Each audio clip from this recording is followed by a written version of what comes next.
Halo semuanya, kembali lagi di Frag Gaming Store Channel bersama Juju di sini, dan kali ini kita akan mencoba sebuah mechanical keyboard dari brand DPE Acoustic. Jadi ini adalah salah satu mechanical keyboard pertama kalinya untuk DPE. Jadi tunggu apa lagi, kalau kalian penasaran dengan mechanical keyboardnya seperti apa, tonton terus videonya sampai selesai.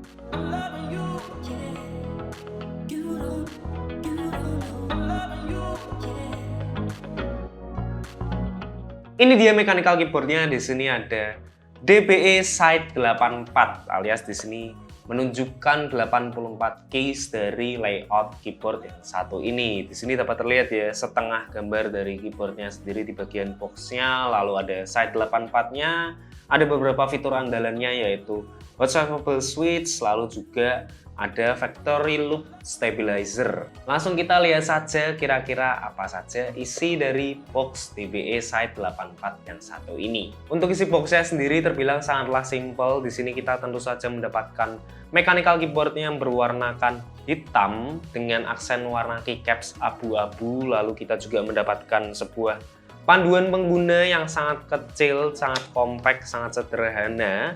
Dan di panduan pengguna ini juga ditunjukkan bahwa produk ini sudah memiliki garansi selama 1 tahun.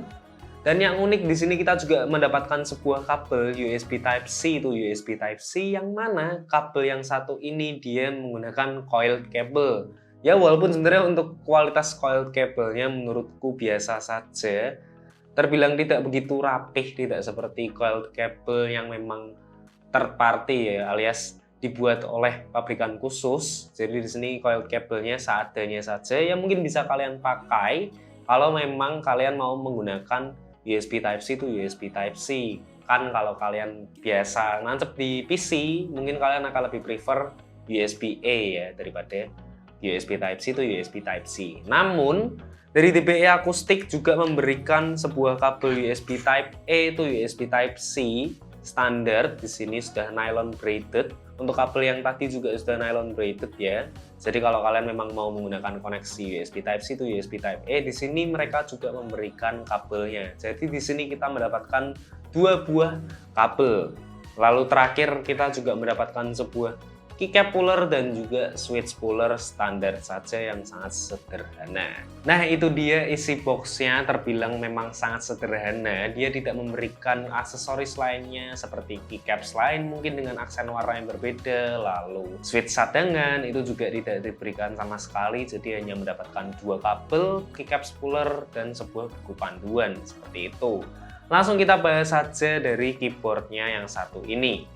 Kalau kita melihat dari layoutnya, di sini layoutnya menggunakan layout 75% alias 10 keyless yang compact, jadi dia tidak yang exploded. Dan dapat lihat di sini kita mendapatkan sebuah scroll wheel. Dan ini yang unik ya menurutku, karena memang biasanya itu kan kita mendapatkannya itu sebuah knob, tapi di sini kita mendapatkan sebuah scroll wheel. Di beberapa keyboard lainnya memang ada juga yang menggunakan desain scroll wheel seperti ini. Namun untuk aku sendiri baru merasakan scroll wheel di keyboard ini baru untuk device yang satu ini saja. Dan scroll wheel-nya ini bisa kita gunakan untuk media volume. Lalu kalau kita lihat dari layout-nya sendiri, dari desainnya sendiri, menurutku di sini sangatlah minimalis dan bagus. Desainnya ini kalau aku lihat ini sangatlah bold ya. Jadi di sini rasanya tebel banget, sangat bold, sangat gagah untuk desain keyboard yang satu ini. Karena dari tadi saat aku angkat, saat aku coba keyboard yang satu ini memang benar sekali. Untuk build quality-nya memang sangat bagus. Walaupun di sini bahan dari keyboard ini masih menggunakan ABS plastik untuk top case dan bottom case-nya, namun memang kesolidan keyboard ini sangat terasa. Tadi saat aku coba flexin keyboard ini pun juga tidak bisa bergerak sama sekali. Kalau aku ingat keyboard lain di price range yang sama itu ada Rexus Daiva 87 kalau aku tidak salah ya namanya. Itu solidnya mirip sekali dengan DPE Side 84 ini. Kalau kita bandingkan dengan keyboard lain misal di Sera, Vortex series Sera 87 itu juga menurutku build quality-nya masih kalah ya Sera. Lalu AK820 dari Adjust itu pun juga build quality-nya masih jauh dari DPE Side 84 ini gitu. Jadi memang bisa dibilang build quality-nya, desain minimalisnya, desain bold-nya ini dari warna black-nya ini dengan aksen warna abu-abu ini menurutku aku suka banget. Dan memang kualitasnya pun secara first impression pun sangat bagus dan aku pun sangat percaya diri untuk mempercayakan produk ini ke kalian untuk pemakaian jangka panjang tentunya.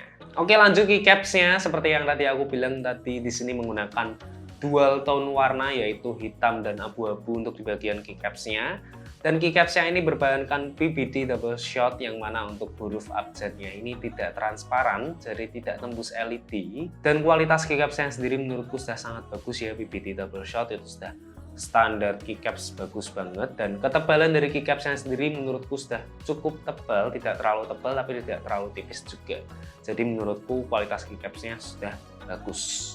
Kalau kita turun ke switch-nya, di sini kita diberikan hanya satu pilihan switch saja, yaitu menggunakan linear switch dari Otemu Red. Ini salah satu Otemu basic ya, dan menurutku kualitas Otemu Red ya so-so, biasa saja, tidak terlalu yang bagus sampai bisa menyandingi misal Gateron Milky Yellow, yaitu salah satu linear yang bagus di harganya juga.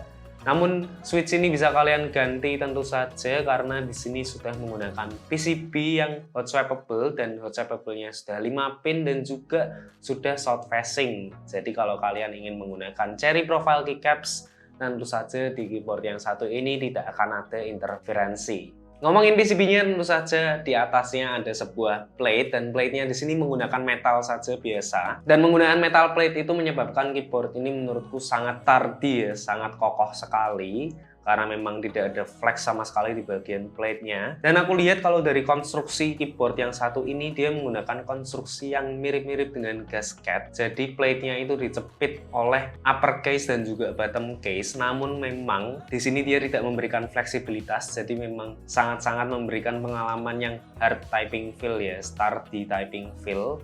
Karena memang dia tidak menawarkan fleksibilitas dari gasket mount itu. Karena aku melihat kenapa aku bilang gasket atau dicepit oleh top case dan juga bottom case itu karena di bagian plate-nya ini tidak terlihat sama sekali sebuah screw in ke bottom case. Jadi kalau aku bilang tray mount juga bukan gitu. Lalu di bawah plate-nya sendiri, di antara plate dan PCB-nya itu juga terdapat sebuah silikon yang digunakan untuk dampening dari keyboard yang satu ini.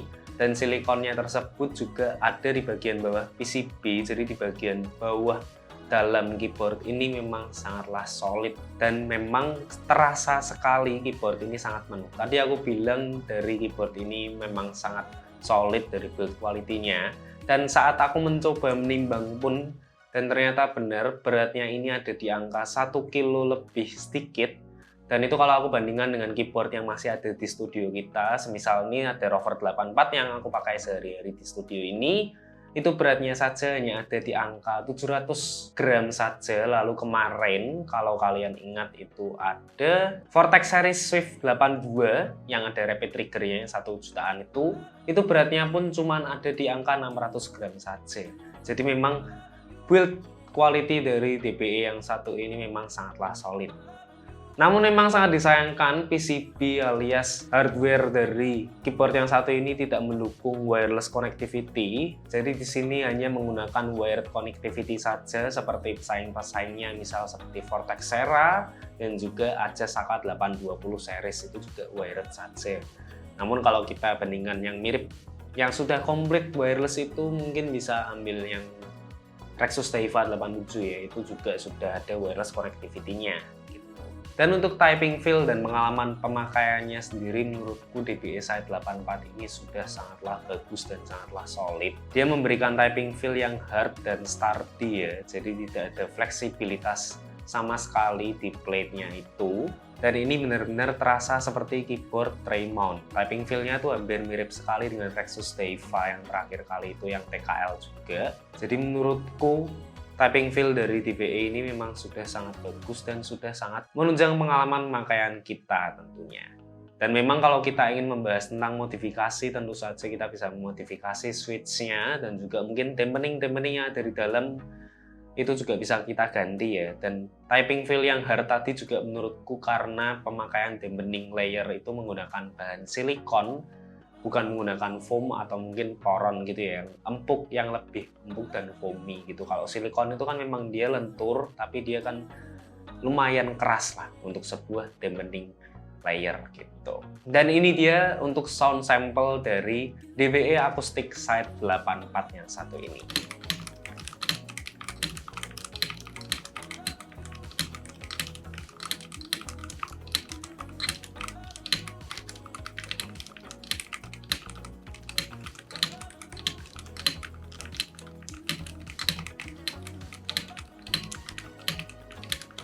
Itu dia pembahasan singkat tentang keyboard Site 84 dari DBE ini, dan menurutku aku sangat suka dengan produk yang satu ini ya, dari DBE pertama kali mengeluarkan keyboard gitu. Terima kasih sudah menonton video ini sampai selesai, dan jangan lupa like video ini kalau kalian suka, dan juga share ke teman-teman kalian yang tertarik dengan dunia mechanical keyboard. Jangan lupa subscribe ke channel kita untuk melihat video-video menarik lainnya tentang gadget gaming dan juga gadget elektronik lainnya. And as always, sampai jumpa dan jangan lupa bahagia.